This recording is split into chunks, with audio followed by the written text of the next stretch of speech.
Stage پر رونق افروز علماء کرام و شعراء اعظام، سامعین و سامعات، السلام علیکم ورحمۃ اللہ تعالی وبرکاتہ۔ وعلیکم السلام ورحمۃ اللہ وبرکاتہ۔ الحمد للہ رب العالمین والعاقبۃ للمتقین، والصلاة والسلام علی سید الانبیاء والمرسلین وعلى آلہ واصحابہ اجمعین، اما بعد فاعوذ باللہ من الشیطان الرجیم، بسم اللہ الرحمن الرحیم۔ انما یرید اللہ، 1000 سال کی عمر عطا فرمائی۔ موت کا فرشتہ آیا، آنے کے بعد موت کے فرشتے نے پوچھا، اے آدم علیہ السلام، تم کو اللہ تبارک تعالیٰ نے 1000 سال کی عمر عطا فرمائی، آپ کو 1000 سال کی عمر پا کر کیسا لگ رہا ہے؟ حضرت آدم علیہ السلام کہہ رہے ہیں کہ مجھے ایسا لگ رہا ہے کہ میں ایک دروازے سے داخل ہوا اور دوسرے دروازے سے نکلا چلا جا رہا ہوں۔ تو موت، زندگی اور موت میں بہت زیادہ فرق نہیں ہے۔ جہاں پر اعمال ساتھ دیں گے وہیں پر ایک اور چیز ہے ساتھ دینے والی ہے۔ آقا نے ارشاد فرمایا کہ میں 4 طرح کے لوگوں کی شفاعت فرماؤں گا، میں 4 طرح کے لوگوں کی شفاعت فرماؤں گا۔ آقا نے ارشاد فرمایا اربعۃ علی لهم شفیع فی یوم القیامہ، کہ میں 4 طرح کے لوگوں کی شفاعت فرماؤں گا، کہ 4 طرح کے لوگوں کو قبر کے عذاب سے ڈرنے کی ضرورت نہیں ہے، 4 طرح کے لوگوں کو پریشان ہونے کی ضرورت نہیں ہے۔ پہلا المکرم الذریتی، پہلا وہ جو سیدوں کی تعظیم کرتا ہوگا، آقا نے ارشاد فرمایا میں اس کی شفاعت فرماؤں گا۔ دوسرا وہ قاضی لهم حوائجهم، دوسرا وہ جو سیدوں کی ضرورتیں پوری کرتا ہوگا، آقا نے ارشاد فرمایا میں اس کی شفاعت فرماؤں گا۔ آقا نے ارشاد فرمایا کہ میں 4 طرح کے لوگوں کی شفاعت فرماؤں گا۔ پہلا جو سیدوں کی عزت کرتا ہوگا، دوسرا جو سیدوں کی ضرورتیں پوری کرتا ہوگا، تیسرا وہ جو سیدوں کے خلاف ایک کاندھے سے کاندھا ملا کر کھڑے ہو جائیں۔ آقا نے ارشاد فرمایا آپ لوگ بہت خوش نصیب ہیں کہ آپ لوگ دامن مدار العالمین میں ہیں اور سیدوں کے ساتھ کھڑے ہوئے ہیں۔ آقا نے ارشاد فرمایا ایسے لوگوں کی میں شفاعت فرماؤں گا، میں 4 طرح کے لوگوں کی شفاعت فرماؤں گا۔ پہلا جو سیدوں کی عزت کرتا ہوگا، دوسرا جو سیدوں کی حور کی طرح امام حسین کے ساتھ کھڑا ہو جائے، چوتھا میرے آقا جانتے تھے کہ ایسے لوگ بھی آئیں گے کہ آگے تو سامنے تو بہت عزت کریں گے کہ سید صاحب ہاتھ بھی چومیں گے، لیکن پیٹھ پیچھے برائیاں کریں گے۔ میرے آقا جانتے تھے، میرے آقا عالم الغیب ہیں، میرے آقا سب کچھ جانتے ہیں۔ تو آقا نے ارشاد فرمایا کہ میں 4 طرح کے لوگوں کی شفاعت فرماؤں گا۔ پہلا جو سیدوں کی عزت کرتا ہوگا، دوسرا جو سیدوں کی ضرورتیں پوری کرتا ہوگا، تیسرا جو سید جو امام حور کی طرح امام حسین کے ساتھ کھڑا ہو جائے، چوتھا جو صرف زبان سے ہی محبت نہیں کرتا ہو بلکہ دل سے بھی محبت کیا کرتا ہو۔ آقا نے ارشاد فرمایا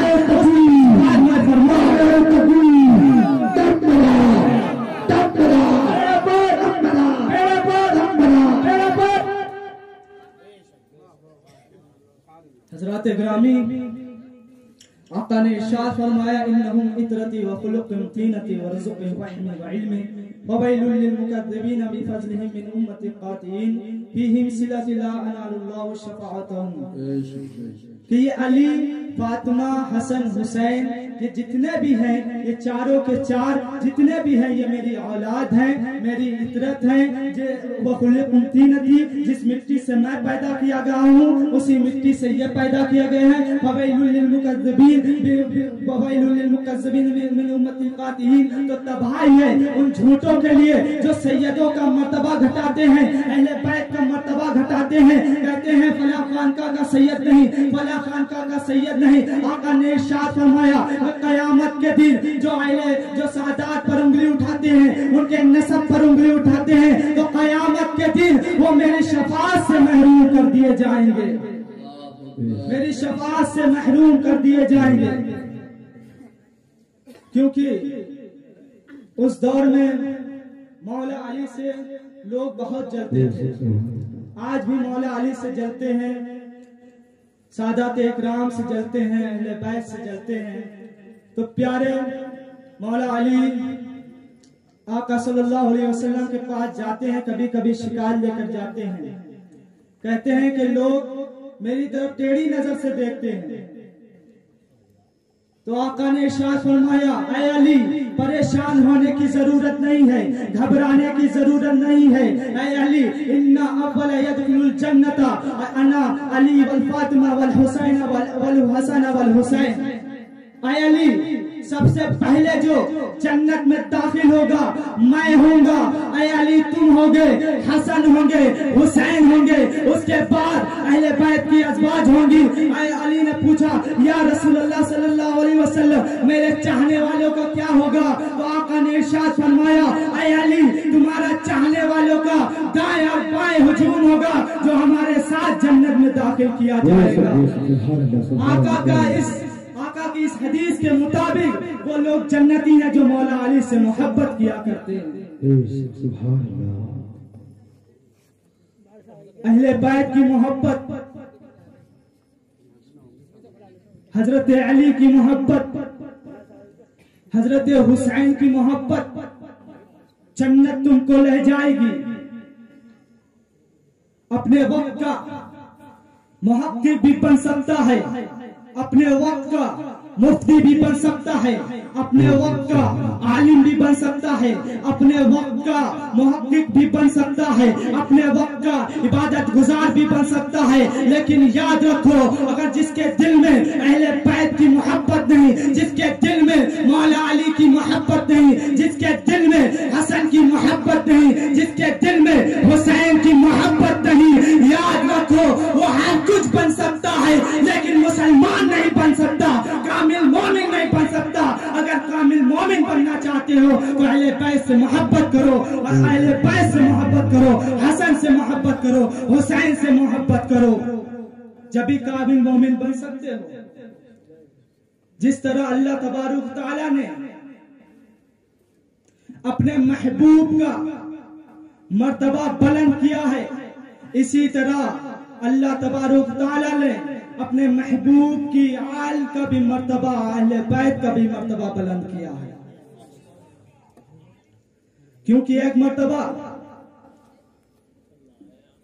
پیارے آقا جناب محمد ربی صلی اللہ تعالی علیہ وسلم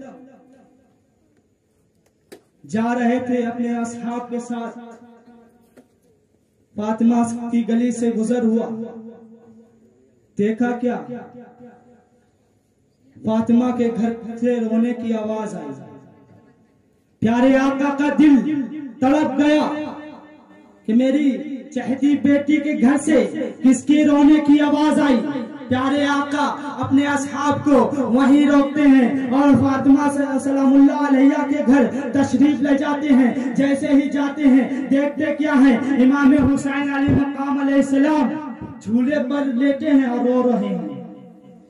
پیارے آقا قریب ہوتے ہیں، ہونے کے بعد دیکھتے کیا ہیں؟ کس کی وجہ سے رو رہے ہیں؟ پیارے حسین رو رہے ہیں، ایک قمیص پہنے ہیں، اس قمیص کی بٹن جو سخت ہے اس کی بندش کی وجہ سے حسین علیہ السلام رو رہے ہیں۔